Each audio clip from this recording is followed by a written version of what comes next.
Les films fantastiques ou films de genre font partie du paysage cinématographique depuis plus de 100 ans.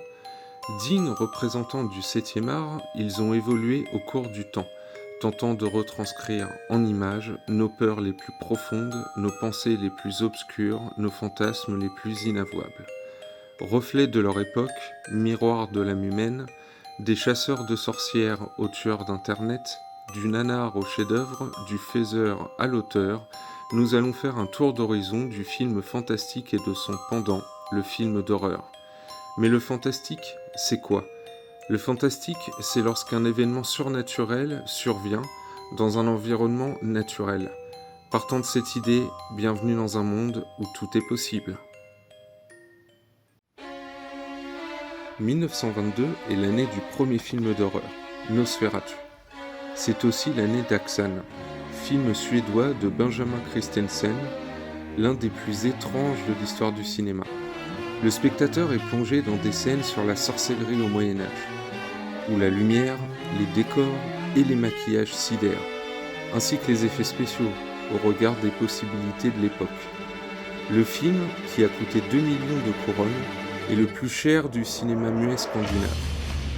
Il introduit donc, avec Nosferatu, le genre fantastique au cinéma.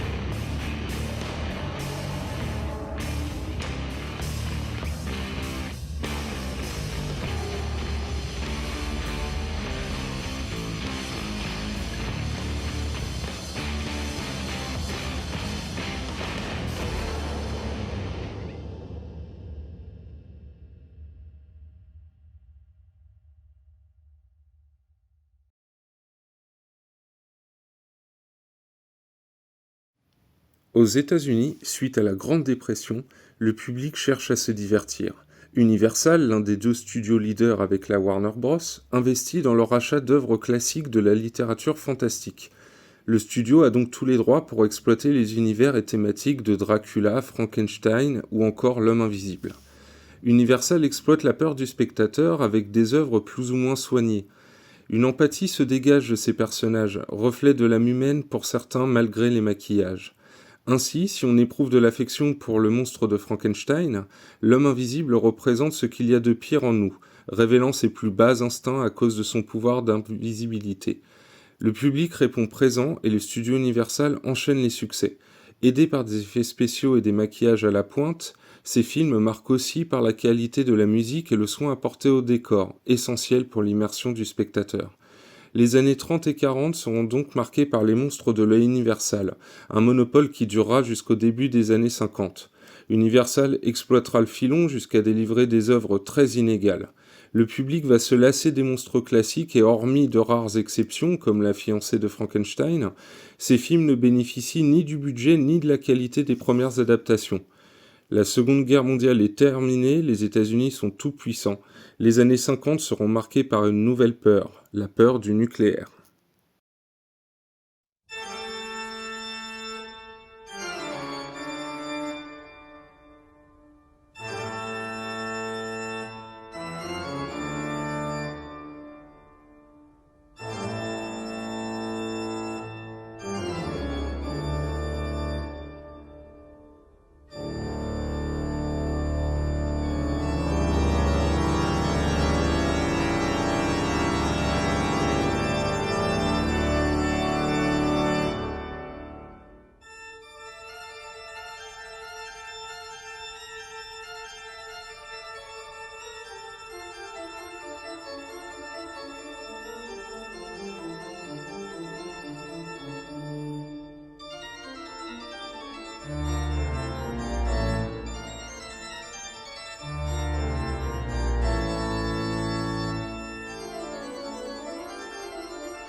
Années 50.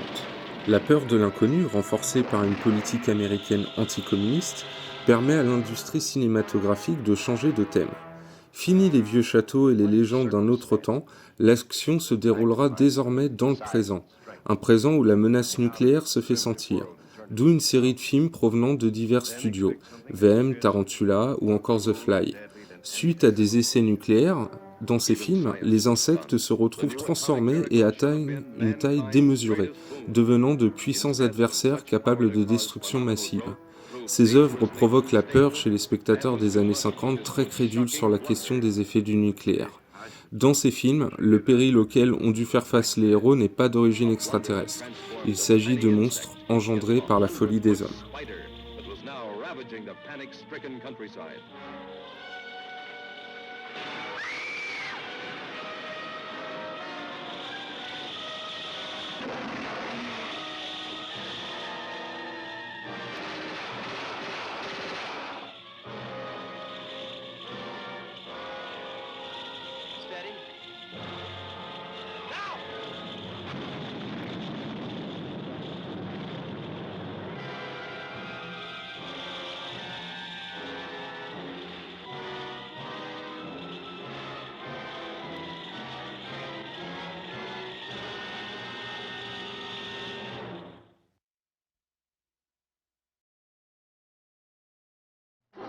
Stop! Will you tell these fools I'm not crazy? Make them listen to me before it's too late! Listen to me. Please listen. If you don't, if you won't, if you fail to understand, then the same incredible terror that's menacing me will strike at you! En parallèle des monstres mutants, le film d'invasion extraterrestre prend son essor. Entre 1951 et 1953, de nombreux films nous montrent que le danger peut venir du ciel. Le jour où la Terre s'arrêta, Invaders from Mars ou encore La Guerre des mondes parlent de notre extinction programmée. Les aliens sont des ennemis contre lesquels on ne peut pas faire grand-chose. Pourtant, les humains finissent toujours par l'emporter. Dans Le Choc des mondes en 1951, les spectateurs découvrent que la survie de la race humaine réussira à se poursuivre malgré tout et que tous ces survivants seront américains. Le péril communiste sera lui représenté plus finement dans des films comme The Thing ou Invasion of the Body Snatchers. Ces deux œuvres poussent la paranoïa plus loin, et l'ennemi est cette fois à l'intérieur des terres. On ne peut se fier à personne, le mal ayant cette fois forme humaine. Les films d'horreur et fantastiques des années 50 seront donc teintés de monstres géants, attaques extraterrestres et perte d'identité, un reflet de leur époque. Undreamed of horror makes her life and love a vortex of fear. Jack!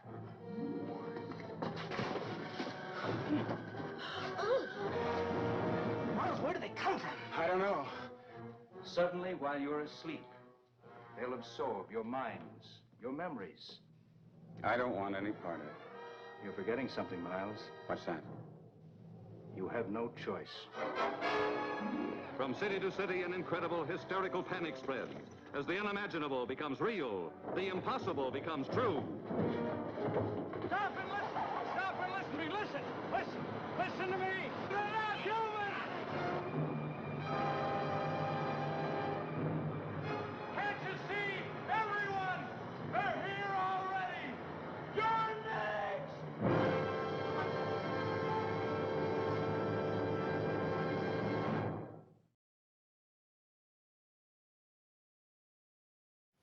Angleterre, fin des années 50. Le studio Hammer se lance dans la production de films d'horreur avec des nouvelles versions des monstres de la Universal. Pour séduire un nouveau public, il promet des films en couleur qui ne lésinent ni sur l'hémoglobine, ni sur l'érotisme alors très en vogue. Comme la Universal, c'est un gros succès.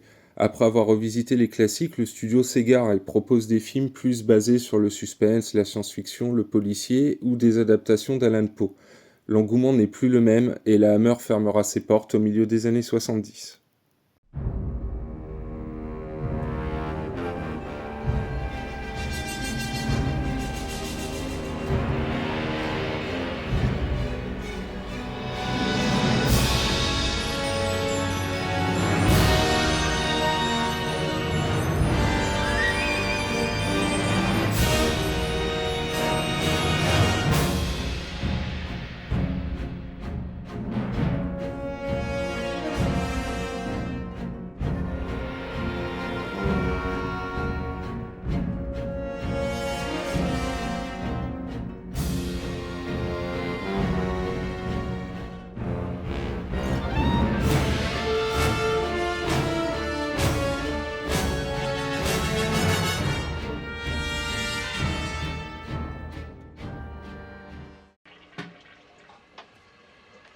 En 1960, un réalisateur renommé, Alfred Hitchcock, se frotte au genre. Son film Psychose est un séisme dans l'industrie cinématographique. Ici, pas de monstres ou d'aliens, pas de possession non plus. Ne se dévoilant qu'à la fin du film, le mal a un visage humain. Dérangé et premier tueur en série mémorable du cinéma, Norman Bates est bel et bien un monstre, mais à sa manière. La scène de la douche, la musique qui l'accompagne et son interprète féminine sont depuis rentrées dans la légende du cinéma.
Le film est reconnu par la critique qui salue l'audace d'Hitchcock, et par le public ravi du spectacle inédit qu'on vient de lui offrir, tant par la forme que par sa révélation finale. Psychose est un énorme succès, et les studios importants se penchent sur la question. Le film d'horreur destiné à un public averti peut-il nous rapporter de l'argent ?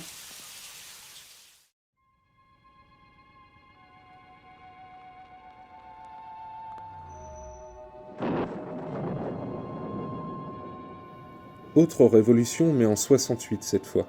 8 ans après Psychose, le public s'apprête à vivre un autre choc, La Nuit des Morts-Vivants. Tourné à Pittsburgh, en milieu rural, par une équipe semi-amateur, ce nouveau film effraie par sa nouveauté et son audace. Il présente un nouveau type de monstre, le mort-vivant. Provenant à la base de la sorcellerie vaudou, le mort-vivant n'a ici aucun maître et déambule sans but autre que de se nourrir de chair. Tourné en noir et blanc à une époque où on privilégiait la couleur, son aspect documentaire, beaucoup de caméras à l'épaule, marque le spectateur. La thématique du film est comment se comporte l'homme en communauté lorsque tout semble perdu. Une thématique toujours présente de nos jours, comme dans The Walking Dead. Le film marque aussi parce qu'il est le premier qui propose un acteur principal d'origine afro-américaine. Dans certains États conservateurs, le film risquait de ne pas être diffusé. Heureusement, le film rentrera dans l'histoire et sera suivi de plusieurs suites. Coming to get you, Barbara. Romero et sa Nuit des Morts-Vivants ont donc inspiré de nouveaux réalisateurs. Parmi eux, Tobe Hooper. Originaire du Texas, il va signer un brûlot adapté d'une histoire vraie. Le public des 70s, avide de sensations fortes, ne sait pas encore ce qu'il va voir lors de la projection de Massacre à la tronçonneuse. Très violent, possédant une image granuleuse, ambiance pesante, forte chaleur, carcasse humaine et animale brûlante en plein soleil, le public encore une fois n'a jamais vu ça. Comme dans Psychose, le mal a un visage humain, une famille de dégénérés poussés au cannibalisme par la force des choses.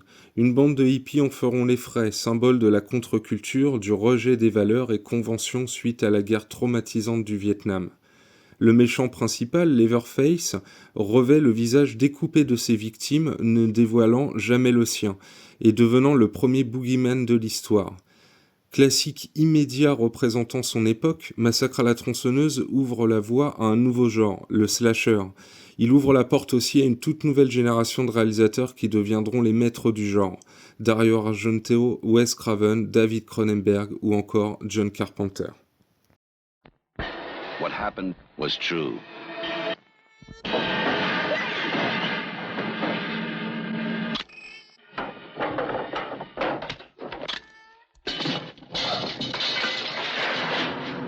The most bizarre and brutal series of crimes in America.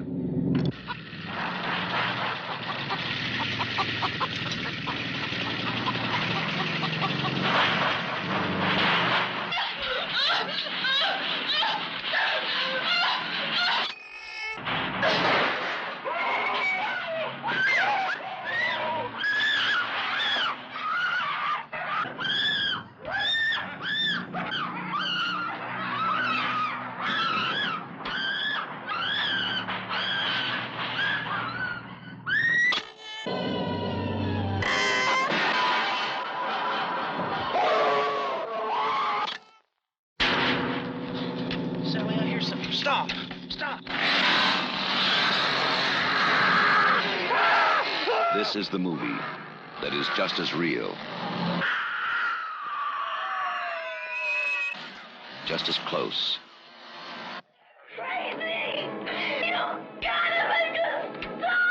just as terrifying as being there. Even if one of them survives, what will be left?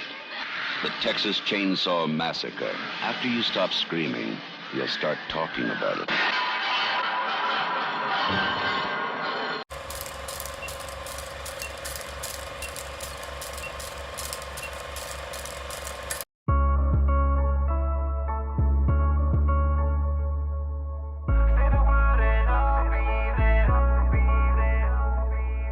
Say the word and I'll be there. She was just a babe in the woods. He was always up to no good. Of course they'd end up as one. She took a late night bus to LA. He left home with nowhere to stay, moving to the land of the sun. They found a spot on Bunker Hill, though getting by was hard. The phoenix slowly turned to ashes, home to broken hearts. Now she's holding it for ransom. Now she's holding it for ransom. Say the word and I'll be there. Say the word and I'll be there. Now she's holding it for ransom. Now she's holding it for ransom. Now she's holding it for ransom.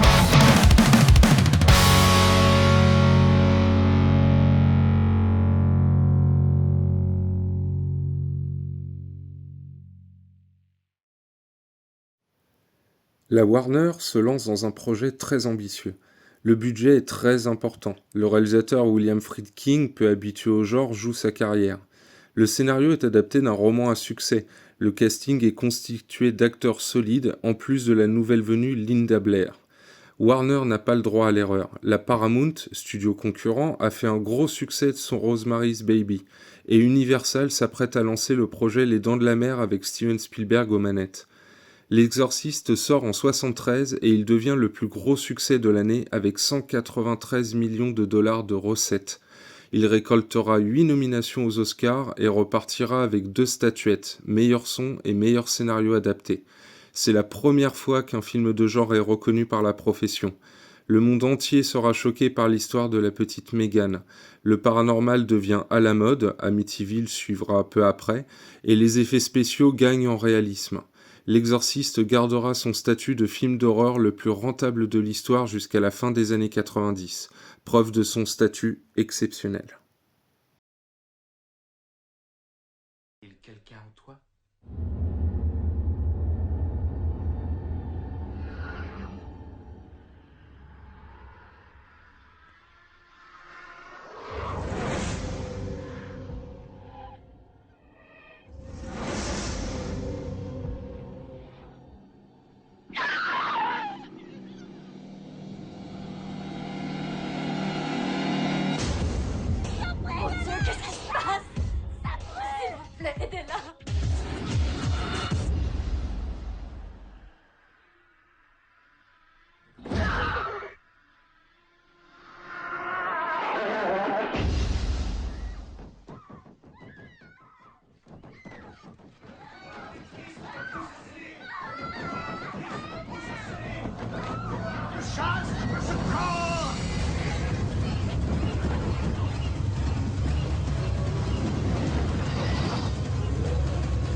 Ici, avec nous.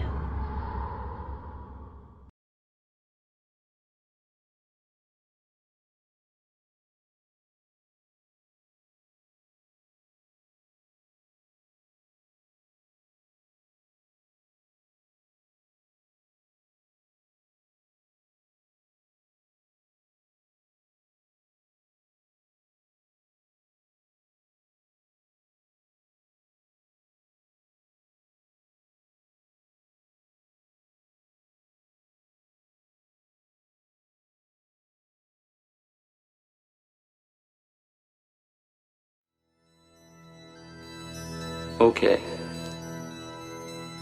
Show me.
Double barrel here! Blow your butts! The kingdom come! See if we don't.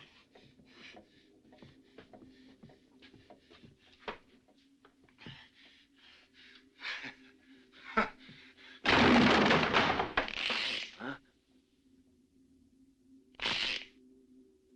ha ha ha!